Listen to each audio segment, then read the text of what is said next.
Welcome to my viewers. Let me ask you something. Have you ever walked into a situation that felt just a little too perfect, like a dream, until you realize it's actually a nightmare in disguise? What started out as just another pizza delivery turned into the most terrifying encounter of my life. And to this day, I still wonder how close I came to vanishing that night.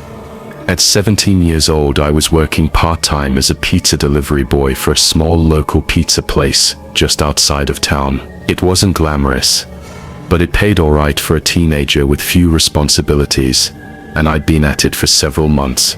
I knew the routes, the regulars, the back roads. My old beat-up Toyota wasn't much to look at, but it got the job done.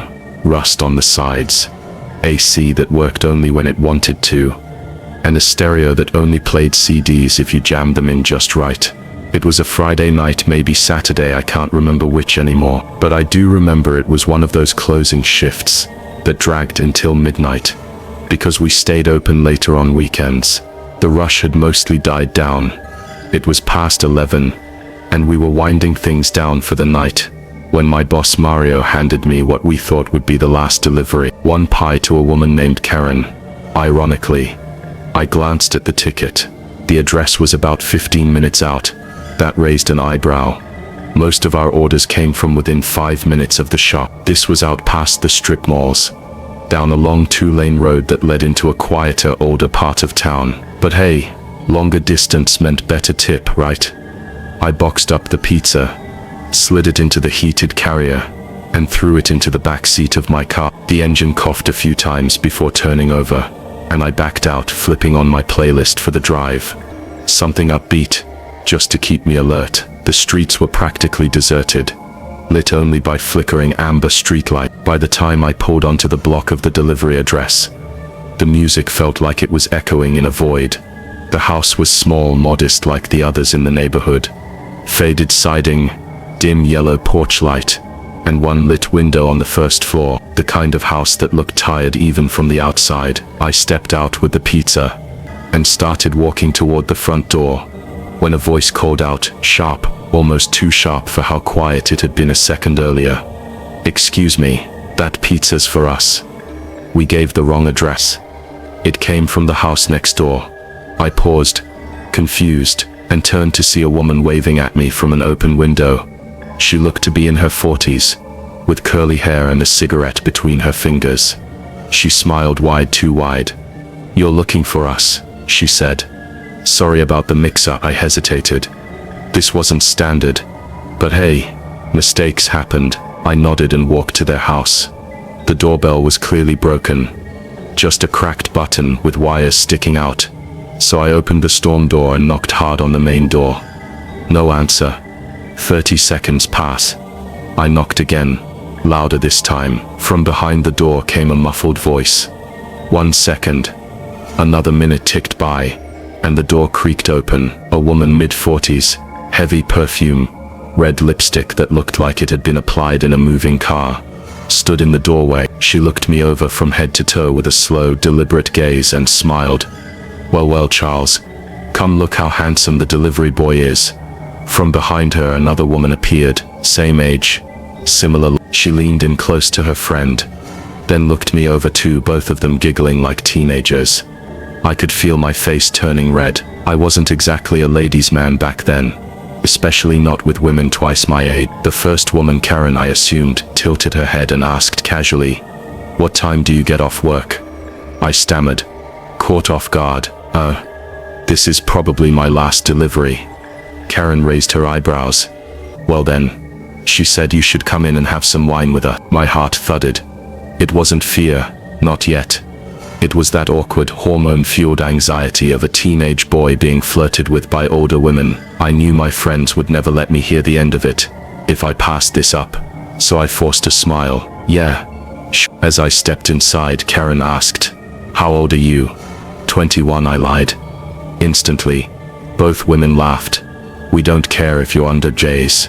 Chelsea, the second woman, said, brushing her hand lightly against my arm. They led me to a worn-out couch in the living room, and sat on either side of me, pressing in just a little too close. The room reeked of cheap wine, incense, and something else I couldn't place, something sour.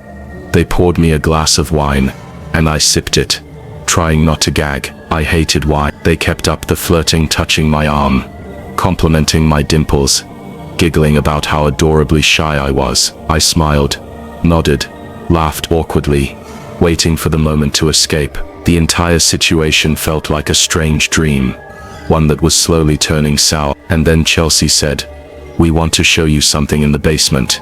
I blinked. "What is it?" Karen grinned. "It's a surprise. You'll like it." They both laughed again, but something about it felt off.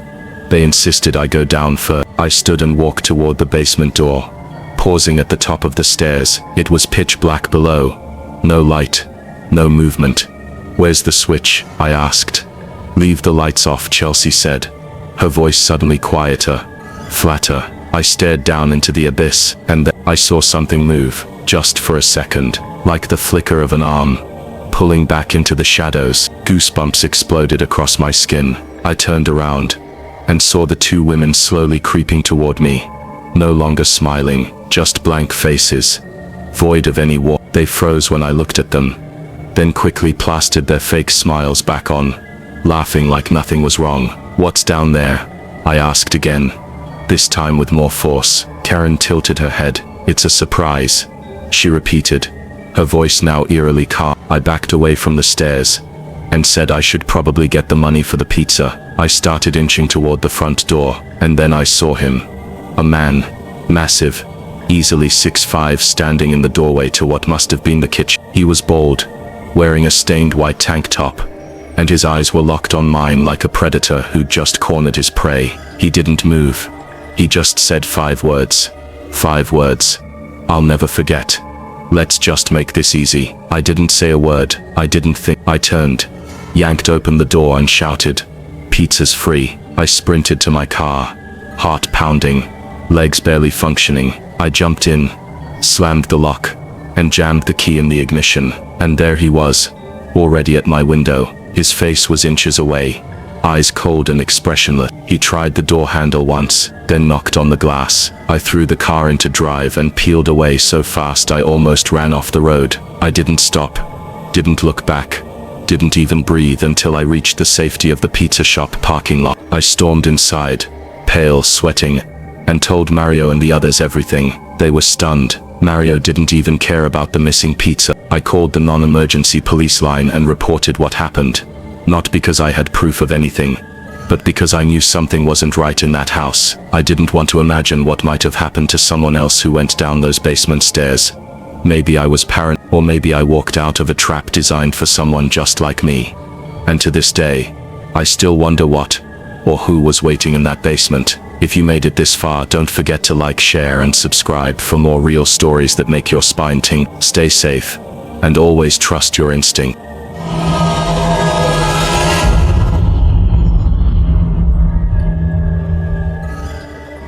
Welcome, and thanks for joining me. Have you ever walked into a place that felt wrong?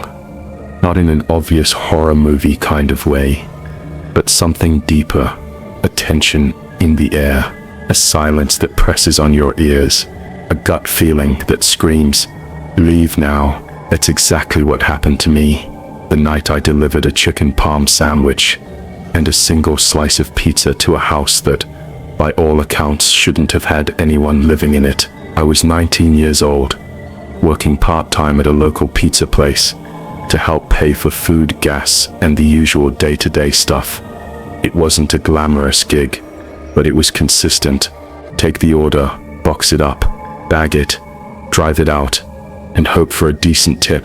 That was my routine. And by this point, I'd done it hundreds of times. There was nothing mysterious or dangerous about it. The most excitement I'd ever had was getting stiffed on tips, or dodging the occasional raccoon near the dumpsters. The night in question started like any other. It was early evening, maybe around 6 p.m. The sky was that kind of deep blue just before full darkness, and the temperature had dropped enough that I could see my breath.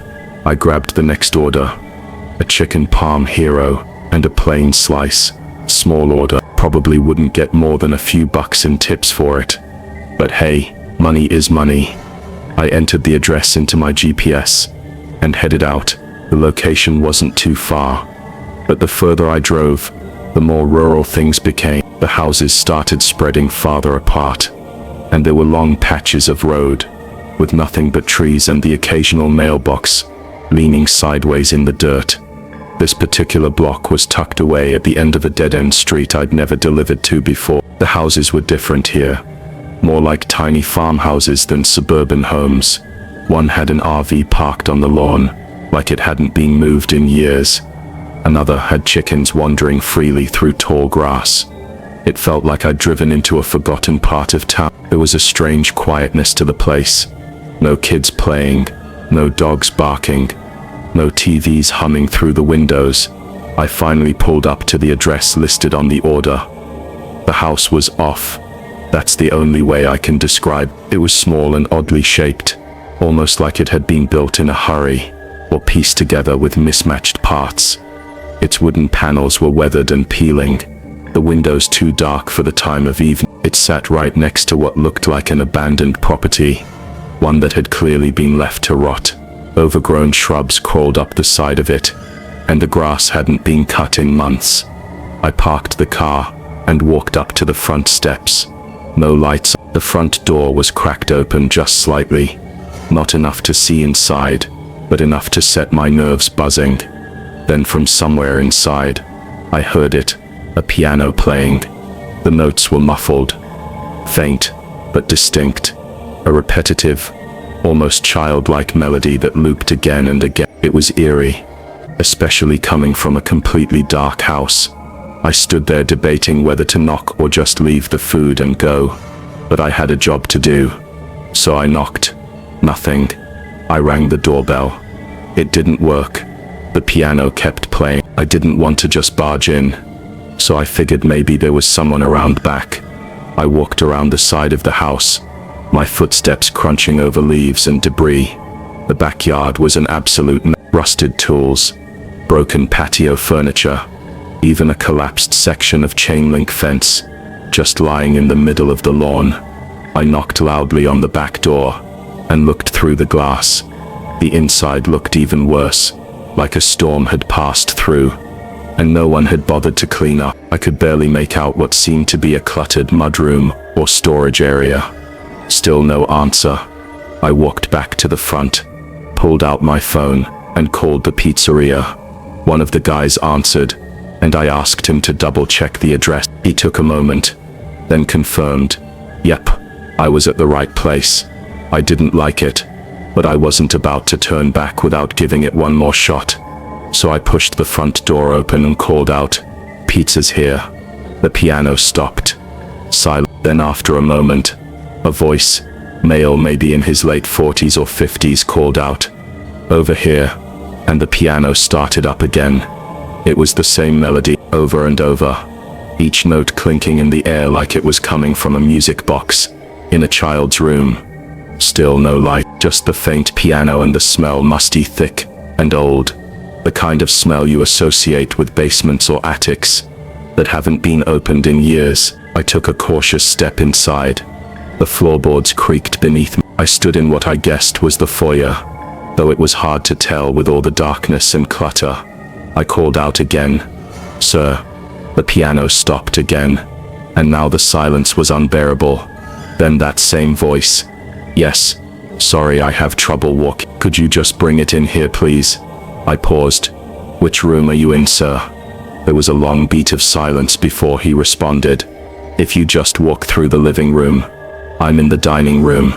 No direction like that had ever been included on an order before. I stood still, my hand tightening around the bag of food. My instincts were screaming. Something was wrong. But what if it was just an old man with mobility issues? The house was filthy. Yeah, and the situation was weird. But I didn't want to be the jerk who left a handicapped guy hungry because I was paranoid. So I inched forward. The living room was dimly lit by the remaining daylight coming in through the dusty window. I could just make out a path between piles of junk. I reached the opening that led to what I assumed was the dining room, and stopped. I didn't walk in. Instead, I leaned forward just enough to peek around the corner with one eye. The piano was there, and upright against the far wall, but no one was sitting at it. No one was in the room at all. My whole body went cold. I didn't wait. I didn't call out. I didn't try to be polite. I backed away quietly at first, then turned and moved as fast as I could, without making a sound, out the door, back to my car. I got in, locked the doors and drove off. Back at the pizzeria, I told my boss and co-workers everything.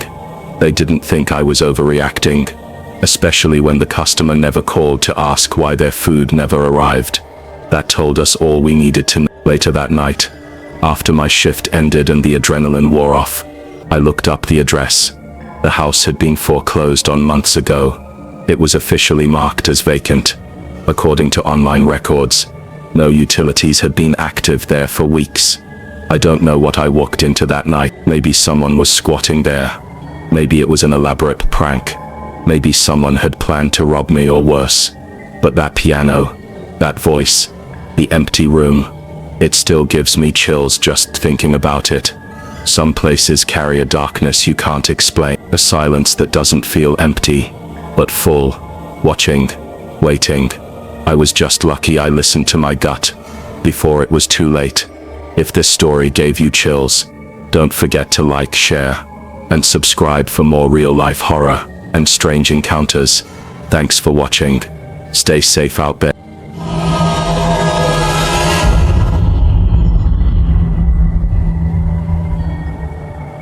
Some nights leave a scar so deep, it never truly fades. You can push it to the back of your mind.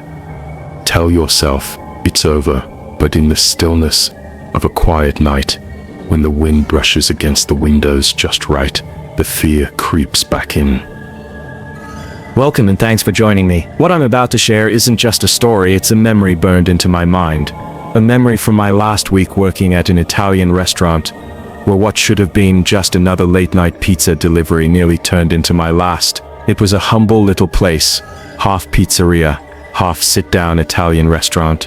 One of those corner spots with checkered tablecloths, the smell of garlic always lingering in the air, and the constant ding of the kitchen bell signaling a fresh pie ready to go. My duties rotated. Some nights I manned the front register, other nights I cleared tables or filled water glasses, and occasionally I'd be out on deliveries. I preferred deliveries, not just for the tips, which were decent, but for the peace, driving through town at night, windows down, music low, and no customers barking orders or managers breathing down my neck. It was my moment of solitude. I never imagined one of those moments would leave me shaken to my core. It was a Thursday, quiet, cold, and uneventful. I was scheduled for delivery duty, which suited me just fine. Around 10:30 p.m. we got a call-in order for 3 large specialty pizzas. The total came to around $70. That caught my attention. Big order, late hour, and when I saw the delivery address, my gut tightened. The address was in the rougher part of town, the kind of place where porch lights are rare, windows are barred, and people keep to themselves. Every city has one. My boss shrugged it off. "Just get it done and come back quick," he said, already moving on to the next ticket. I didn't argue. I grabbed the pizzas, threw on my coat, and slid into my beat-up Honda Civic. The drive took about 15 minutes. The streets thinned out. Traffic lights flickered over empty intersections. I passed shuttered shops and dimly lit buildings, each one casting shadows that danced and shifted in my headlights. I remember thinking, just drop the pizzas, smile, collect the cash, and leave. That was the plan. When I reached the address, it was a rundown duplex, with chipped paint and a sagging front porch. No cars in the driveway, no porch light, just the faint glow of a TV flickering behind a curtain. I walked up the steps slowly, pizzas in hand, heart already beating faster than usual. I pressed the doorbell. It rang once, echoing into the silence. The door opened almost immediately, as if someone had been standing right behind it. A Latino man peeked out, saw the pizzas in my hands, and then swung the door open the rest of the way. What I saw next still makes my blood run cold. The man was holding a gun, I don't know much about firearms, but from the heavy look of it, and the barrel pointed at my chest, it might have been a Colt .45. I didn't have the luxury of studying it. My body locked up. My thoughts scattered. My knees felt weak. I wasn't even sure if I was breathing. "Inside," he ordered, his voice low but firm, his English broken. Before I could react, 2 more men appeared behind him. One grabbed my arm, the other yanked the pizzas from my hands. The gun stayed trained on me the entire time. Panic hit me like a tidal wave. My mind screamed, "This is it. This is really happening. Give me all of your stuff." The gunman barked, shaking. I handed over my wallet, my hands trembling so badly I nearly dropped it. He opened it, rifled through the contents, and then looked at me again. "Phone," he demanded. I gave it up instantly. It was a Motorola Razr, top of the line back then. Not that it mattered. One of them reached down, grabbed my wrist, and ripped the cheap watch off it. The metal clasp snapped. Then it got worse. The man with the gun pulled out my ID from my wallet and read out my address. He looked me dead in the eye, and in that moment, the air seemed to disappear from the room. "You tell police, we come to your house. We kill your family," he said, pointing the gun now at my forehead for emphasis. I nodded, terrified, breathless, speechless. Tears stung the corners of my eyes, but I didn't let them fall. I couldn't. Showing weakness felt like signing my own death certificate. Without another word, they shoved me out the door. I tripped over the top step and landed hard on my hands and knees. The concrete scraped through my skin, warm blood beginning to trickle down my shins. Behind me, the door slammed shut. I was left alone, battered, bleeding, and completely numb. Somehow I made it back to my car. My hands trembled as I gripped the wheel. I didn't go back to the restaurant. I drove home in silence, not even turning on the radio. Every stoplight felt like it lasted hours. Every pair of headlights behind me looked like they were following. When I walked through the front door, my parents immediately knew something was wrong. I was pale, shaking, and couldn't look them in the eye. My bloody knees and ripped shorts told part of the story, but my silence said even more. They pressed me for answers. I broke. I told them everything. My father, calm but firm, went straight to the phone. He had connections in the police department, close friends. Within minutes, he was on the line with someone he trusted. They ran the address. The name that came back was Rodrigo, a man with 4 felony convictions already under his belt. The next night, thanks to my dad's contacts, several squad cars rolled up to that same house. Guns drawn, officers stormed the place. I wasn't there, I couldn't be, but I later heard the details. 2 of the men were still inside. They were arrested without a fight. Rodrigo, the man who held the gun, got a life sentence. One of the others, already on thin ice with a past conviction, got 5 years. The third man, though, the one who yanked my watch and stood over me while I bled, was never found.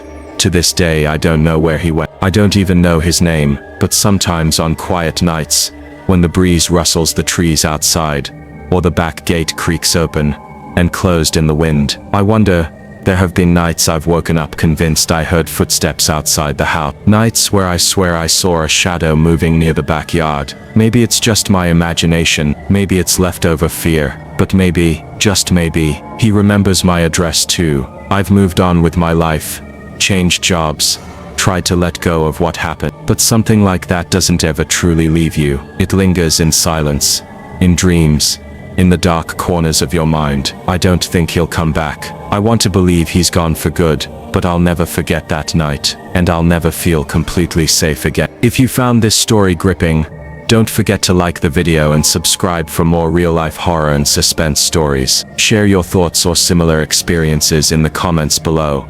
I read every one, and as always, thank you for watching. Stay safe out there.